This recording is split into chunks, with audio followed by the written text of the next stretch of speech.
Welcome, true crime aficionados, to Mr. Storytell, where the shadows of the past whisper their darkest secrets. Today, we journey back to a time when innocence was shattered and a quiet town learned that some truths are too devastating to bear.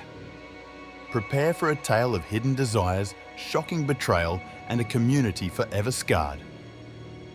In 1985, Maple Creek, Oregon, was the epitome of small-town America.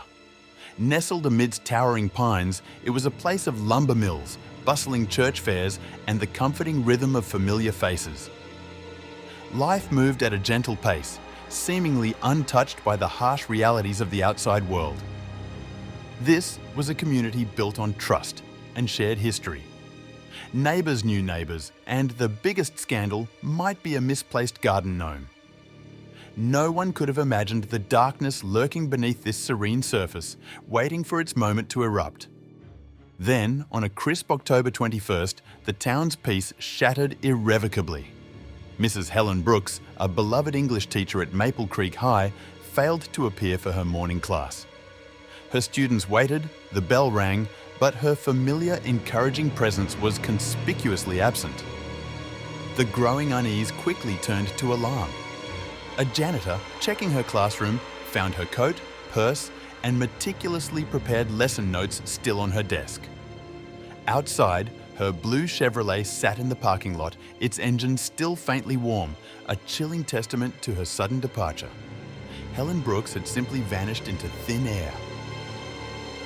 Panic rippled through Maple Creek.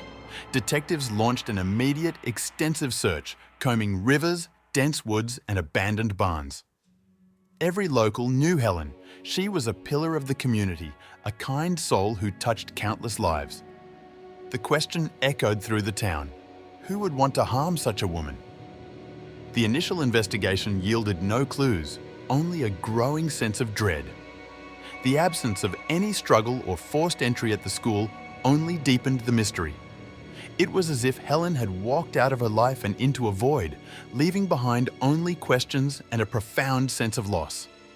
As days bled into weeks, a name began to surface in hushed whispers: Eddie Larson. He was one of Helen's quietest students, a 16-year-old known for his brooding demeanour and dark, intricate sketches. Helen had been diligently helping him apply for an art scholarship, seeing potential where others saw only silence. Some townspeople, however, began to murmur about the nature of their bond. Was Helen too invested? Police questioned Eddie, noting his trembling hands and evasive answers. "She was my friend," he insisted. "I didn't hurt her." Despite his denial, something about his demeanour seemed profoundly unsettling, fueling the town's growing suspicion.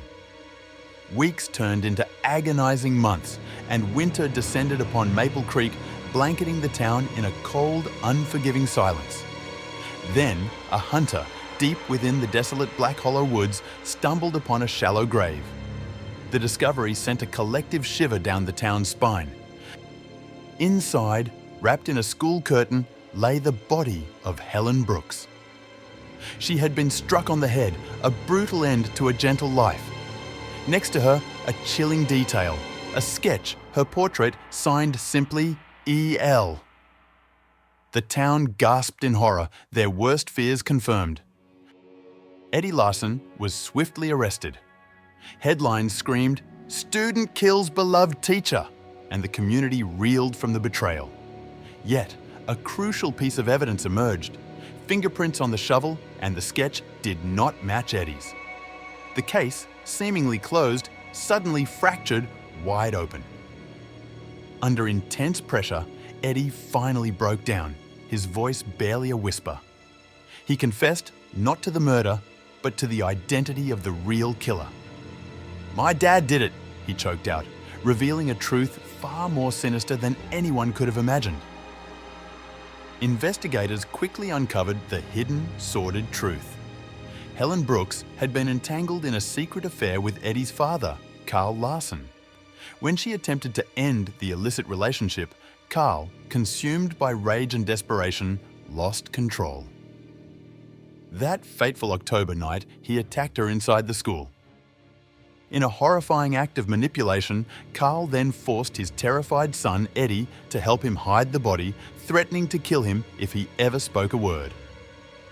When confronted, Carl vehemently denied everything, but DNA evidence and truck fibres found at the scene told a different, undeniable story. In 1986, Carl Larson was found guilty of second-degree murder and sentenced to life in prison, his betrayal leaving an indelible stain on Maple Creek. Eddie Larson, a victim of his father's monstrous actions, was released. He vanished from public life, reportedly changing his name and moving far away, forever haunted by the nightmare his father created. The town of Maple Creek too was irrevocably changed, its innocence shattered, its trust broken. Today, the old Maple Creek High School stands boarded and silent, a stark monument to a tragedy that refuses to be forgotten. Locals whisper that on cold October nights, you can still hear the faint scratch of chalk on a blackboard, and a woman's soft voice echoing through the empty halls whispering, "Class dismissed!" If this haunting tale resonated with you, if you appreciate stories that delve into the dark corners of human nature, then don't let the silence consume you. Like this video, subscribe to Mr. Storytell, and hit that notification bell. Share your thoughts in the comments below. What aspect of this story shocked you the most? Your engagement helps us bring more untold mysteries to light, because here, every voice has a story, and every story deserves to be heard.